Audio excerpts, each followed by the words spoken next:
ہم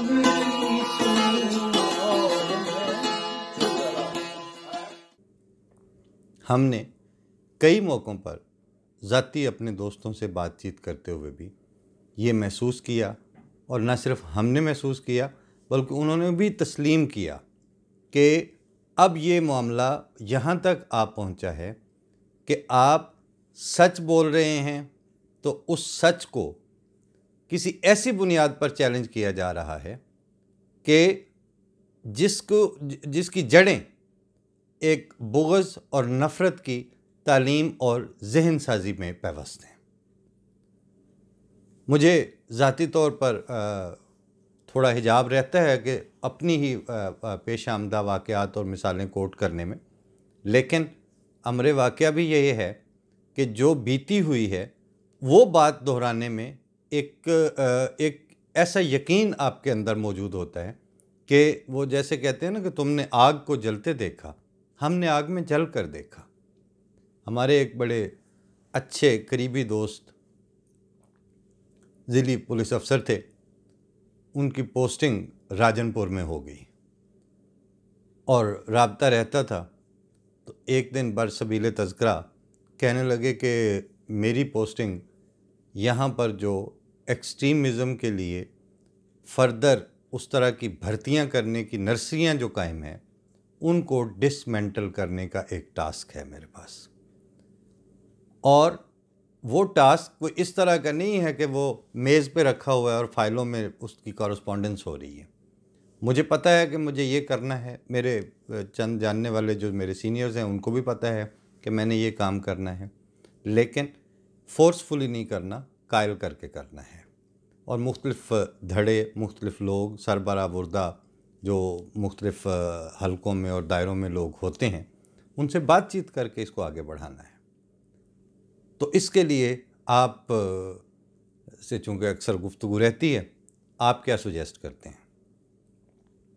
میں نے کہا میری سجیشن جو ہے وہ 2 کتابیں ہیں۔ ایک کو آپ خود پڑھ لو کہ پہلے آپ کو پتہ چل جائے کہ اس کی بنیاد کہاں سے پڑی تھی۔ دوسری کتاب آپ کو مذاکرات کرنے میں مدد دے گی۔ تو خیر میں نے انہیں پہلے مذہب کے نام پر خون، جماعت احمدیہ کے چوتھے خلیفہ، ان کی خلافت سے پہلے کے دور کی ان کی ایک تحقیقی اور تنقیدی کتاب تھی، وہ ریفر کی، کیونکہ مذہب کے اندر اور انسانوں پر مذہب کا نفاذ کرتے ہوئے جبر اور جسمانی طور پر ان پہ سختی کر کے، یعنی تلوار اور تیر اور تفنگ اور بندوق، اس کے استعمال کو فلسافیکلی، ایکیڈیمیکلی اسلام کی تعلیم کا حصہ سمجھ کے لوگوں تک انجیکٹ کرنا ان کے دماغوں میں، یہ کام سب سے پہلے اس دور جدید کے جو اسکالرز ہیں ان میں مودودی صاحب کے حصے میں آیا، سید ابو اعلیٰ مودودی، اللہ تعالیٰ انہیں معاف کرے، رحم کرے، لیکن بہرحال یہ ظلم ان کے کھاتے میں جاتا ہے۔ اس کا تنقیدی مطالعہ اور تنقیدی جائزہ اس ساری کتاب کے ایک ایک باب میں ہر طرح سے اور ہر پہلو سے الٹ پلٹ کر اس میں انہوں نے پہلے، کیونکہ وہ جڑ تھی، اس کے بعد آپ نے اس بنیاد کے اوپر جب ایک دفعہ پوری طرح وہ بنیاد بھر لی، پھر آپ نے اس کے اوپر مختلف دیواریں اٹھائیں، مختلف قسم کی اس پہ تعمیرات ہوئیں، کہیں وہ چھوٹے دائروں میں، کہیں بڑے دائروں میں، کہیں ملک گیر لیول پہ، کہیں بین الاقوامی سطح پر۔ اس کے حصے میں آپ کے لیے ذاتی طور پر بھی قومی سطح پر بدنامی بھی آپ نے سہیڑی، آپ نے اپنے معاشرے کا جو روزمرہ کا امن تھا وہ بھی آپ کا داؤ پہ لگا، پھر اس میں سے مختلف فلسفے پیدا ہوئے، اور ان چیزوں کو فرقہ وارانہ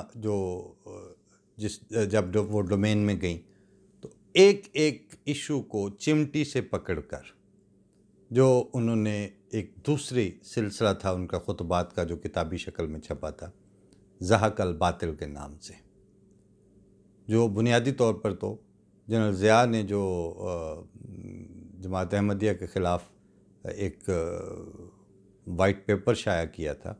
اس میں جتنے الزامات تھے ان کو ایک ایک شق میں لے کر ایک ایک خطبے میں پوری تفصیل سے ان کا محاکمہ کیا گیا۔ میں نے یہ 2 کتابیں ان کو سجیسٹ کیں، انہوں نے کہا جی یہ مجھے چاہیے۔ جب ان کے مضامین اور اس کی فہرست اور عناوین پہ بات ہوئی تو مجھے یاد ہے کہ جب ہم آخری دفعہ فون پہ بات کر رہے تھے تو میں نے کہا جناب ٹھیک ہے، یہ میں آپ کو TCS سے بھجوا رہا ہوں، تو ایک آپشن یہ ہے کہ آپ ان سے فائدہ اٹھا لیں گے، اور دوسرا اس میں تھریٹ یہ ہے کہ پولیس افسر تو آپ ہیں ہی، تو جو ہی اس کو وصول کریں گے تو وہ تبلیغ والا پرچہ میرے اوپر بھی ہو جائے گا۔ لیکن میں نے کہا کہ میں مینٹلی پریپیئر ہوں۔ خیر یہ تو ایک لائٹ نوٹ میں بات تھی۔ جب یہ ان تک گئیں تو بعد میں ان سے بات بھی ہوئی،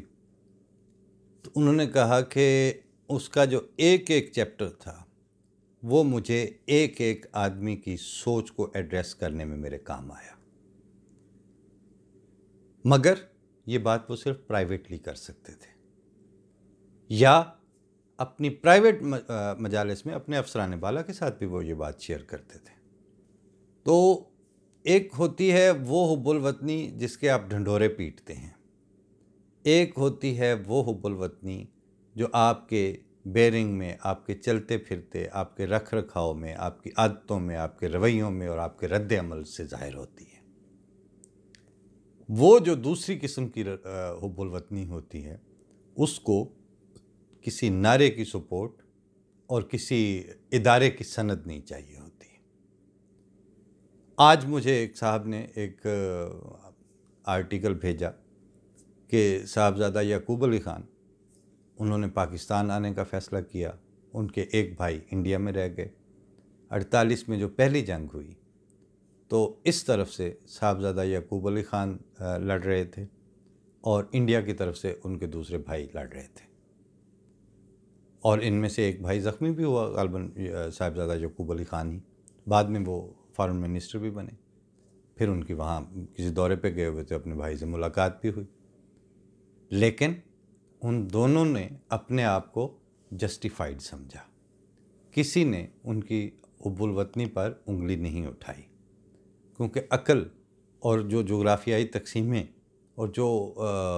گراؤنڈ ریالٹیز ہیں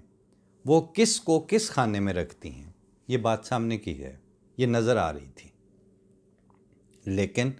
اتنی باریکی، اتنی دیانت